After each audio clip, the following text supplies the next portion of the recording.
Hello student, मेरा नाम मोहित कुमार है और मैं आपको बायोलॉजी पढ़ाऊंगा। जैसा कि आप सभी लोग जानते हैं कि कोरोना वायरस के चलते जो लॉकडाउन हुआ है उसके अंदर स्कूल और कॉलेजेस जो है बंद हो चुके हैं। इसलिए जो आपकी स्टडी है वह बाधित नहीं हो, उसमें रुकावट न हो, इसके लिए मैं बायोलॉजी सब्जेक्ट के लिए यूट्यूब चैनल स्टार्ट कर रहा हूँ, जिसमें मैं आपको 11th क्लास की और 12th क्लास की बायोलॉजी का सिलेबस जो है वो कंप्लीट कराऊंगा। अब सबसे पहले 11th क्लास की बायोलॉजी पढ़ेंगे, जिसके अंदर लेसन फर्स्ट है इंट्रोडक्शन ऑफ बायोलॉजी। इसमें अपन जानें कि बायोलॉजी क्या है, इसके अंदर क्या हम पढ़ेंगे और जो जीवों में होने वाली विभिन्न जैव रासायनिक जो क्रियाएं हैं वो कैसे होती हैं और किस पर डिपेंड करती हैं।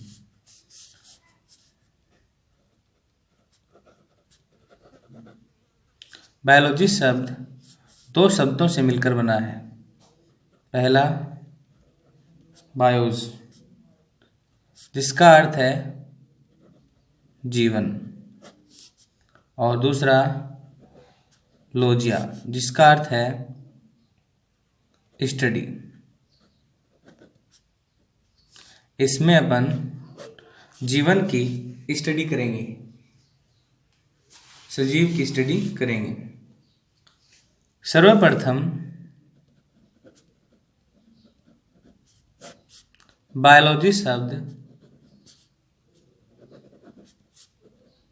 बायोलॉजी जो वर्ड है वह कार्ल लिनियस ने दिया।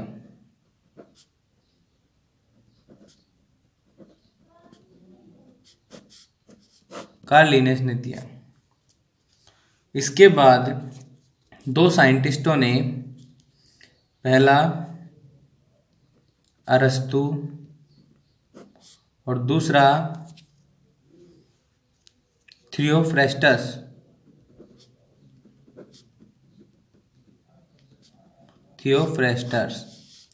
इन्होंने इसे दो भागों में डिवाइड किया। अरस्तु ने इसको वनस्पति विज्ञान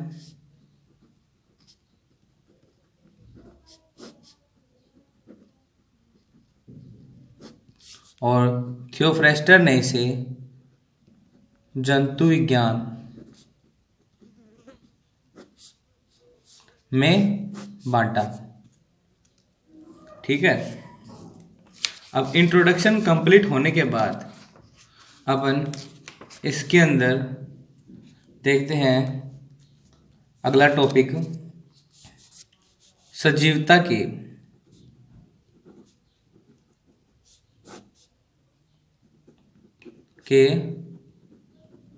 लक्षण, यानी किसी प्राणी को वो सजीव है या फिर निर्जीव है, इसको पता लगाने के लिए उसके अंदर विभिन्न प्रकार की जो अभिक्रियाएं हैं या फिर जो उसके बाहरी कैरेक्टर हैं उन पे डिपेंड करता है। जैसे पहला अपन देखते हैं फर्स्ट गति। अब गति क्या होती है? कोई प्राणी या फिर जंतु जब एक स्थान से दूसरे स्थान पर जाता है, अर्थात विचरण करता है भोजन की तलाश में या फिर एनवायरमेंटल कारणों के द्वारा, जब वह एक स्थान से दूसरे स्थान पर जाता है, इसे उसकी गति करना कहते हैं। लेकिन पादपों में इस प्रकार की कोई गति नहीं पाई जाती, प्लांट्स में गति नहीं पाई जाती। लेकिन इस गति को शो करने के लिए उसके अंदर कुछ उसके भाग होते हैं, जैसे फलों और फूलों में होने वाली गति। ठीक है। दूसरा कैरेक्टर्स है, वो क्या है कैरेक्टर? श्वसन में क्या देखते हैं कि जो प्राणी जीवित है चाहे वह एनिमल हो या फिर पेड़ पौधे हों, दोनों श्वसन करते हैं। अर्थात उनके अंदर जो श्वसन की क्रिया है उसमें O2 ली जाती है और CO2 निकाली जाती है प्लांट्स में, और प्राणियों में CO2 छोड़ी जाती है और O2 ली जाती है, जिसके द्वारा उनके अंदर जो खाया जाने वाला भोजन है उसका ऑक्सीकरण होता है और उससे उनको एनर्जी प्राप्त होती है। ठीक। तीसरा है संवेदनशीलता। संवेदनशीलता, अब संवेदनशीलता क्या है कि बाहरी जो परिवर्तन है वातावरण के अंदर उसके प्रति जीव के द्वारा दर्शाने वाली अनुक्रिया संवेदनशीलता कहलाती है। जैसे हम जब सर्दियों के मौसम में हमें जब सर्दी महसूस होती है तब हम गर्म कपड़े पहनते हैं, अपने शरीर के अंदर ठिठुरन होती है, और जब गर्मी होती है तब हम गर्म कपड़े थोड़ा ना पहनते हैं, तब हम हल्के कपड़े पहनते हैं। इसी प्रकार पेड़ पौधों में भी सर्दी व गर्मी के अंदर या फिर उनके मौसमी परिवर्तन के कारण उनके अंदर फलों का निर्माण और फूलों का निर्माण होता है। ठीक है।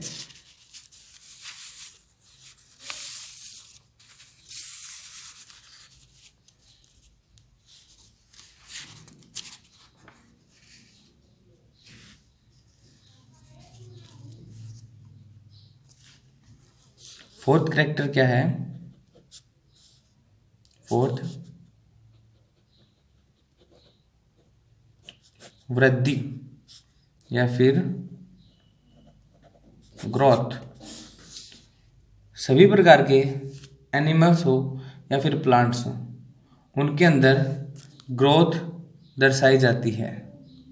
ग्रोथ यानी कि उनके हाइट में वृद्धि या फिर उनके आयतन में वृद्धि या फिर उनकी जो मोटाई है उसके अंदर वृद्धि, सभी के अंदर दर्शाई जाती है। फिफ्थ कैरेक्टर क्या है? जनन।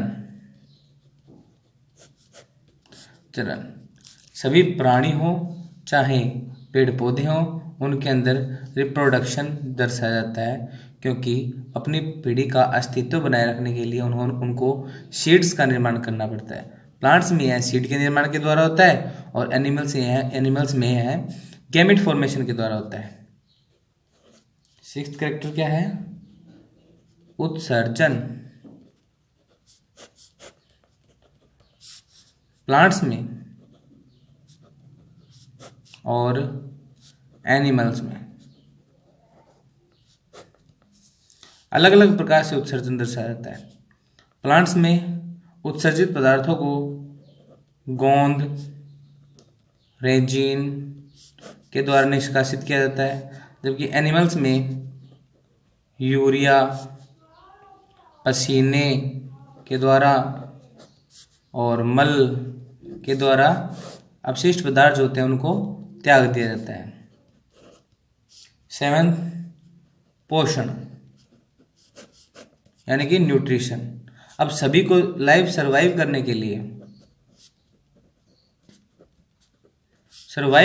लिए न्यूट्रिशन की आवश्यकता होती है, चाहे प्लांट्स हो और चाहे एनिमल हो। अब प्लांट्स जो है अपना न्यूट्रिशन कहाँ से लेते हैं? मृदा से।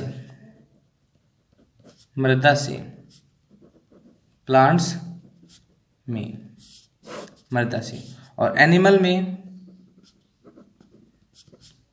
में प्लांट्स से।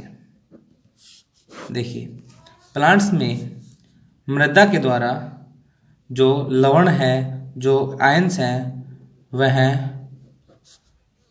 घुलनशील अवस्था में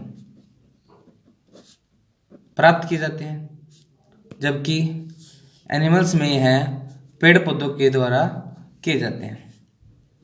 एट्थ कैरेक्टर कौन सा अपना? पाचन।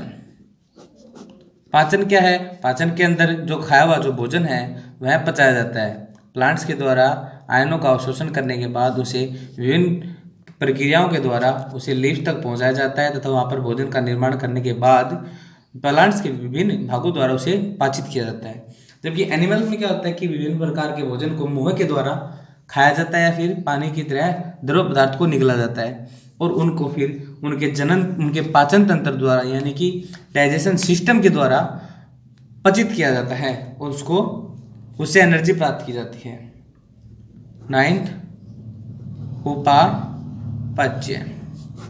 उपापचय क्या कि कोई भी एनिमल या प्लांट्स के शरीर के अंदर होने वाली विभिन्न प्रकार की जैव रासायनिक क्रिया को उपापचय कहा जाता है। अब रासायनिक अभिक्रिया कौन कौन सी है कि पहले क्या होता है, रासायनिक अभिक्रिया में जटिल पदार्थों का निर्माण होता है, जटिल कार्बनिक पदार्थों का निर्माण होता है।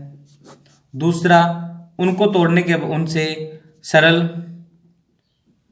कार्बनिक पदार्थों का निर्माण होता है और सरल से फिर दोबारा जटिल का निर्माण होता है। यह प्रक्रिया चलती रहती है, उसे यह इधर होती है या इधर होती है या इधर होती है या इधर होती है, चलती रहती है, इसे उपापचय कहा जाता है।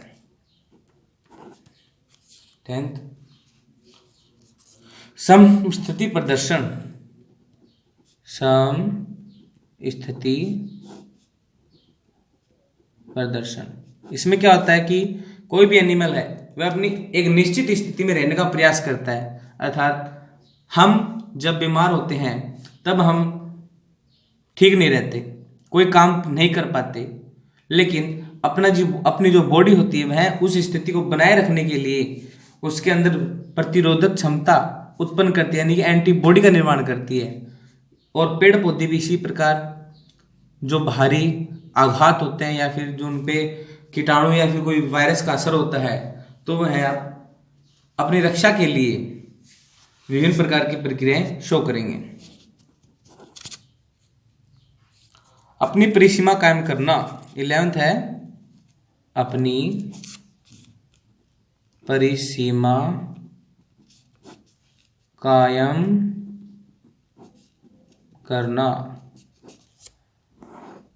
कोई भी अपन देखिए, अब विभिन्न देशों की अलग अलग सीमाएं होती हैं, अलग अलग एरिया होता है। जैसे विभिन्न देशों की सीमाएं होती हैं, विभिन्न अपने देश के अंदर जो स्टेट है उनकी सीमाएं होती हैं, जिलों की अलग सीमाएं होती है, गांवों की अलग सीमाएं होती हैं। इसी प्रकार जियो में भी अपनी सीमा निश्चित की जाती है। अब अपने घर की सीमा, बाउंड्री जो होती है वह घर की सीमा कहलाती है। इसी प्रकार एनिमल जो है, जो जंगली जानवर हैं, उनकी भी जंगलों में सीमा होती है और प्लांट्स की भी सीमा होती है। जैसे किसी प्लांट्स के लिए कोई वातावरण अनुकूलित है वह वहीं पे ज़्यादा पाए जाते हैं, अदर भाग में कम पाए जाते हैं क्योंकि वह उनके लिए अनुकूलित सीमा होती है। इसका नेक्स्ट पार्ट अपन अगली वीडियो में देखेंगे। Thank you.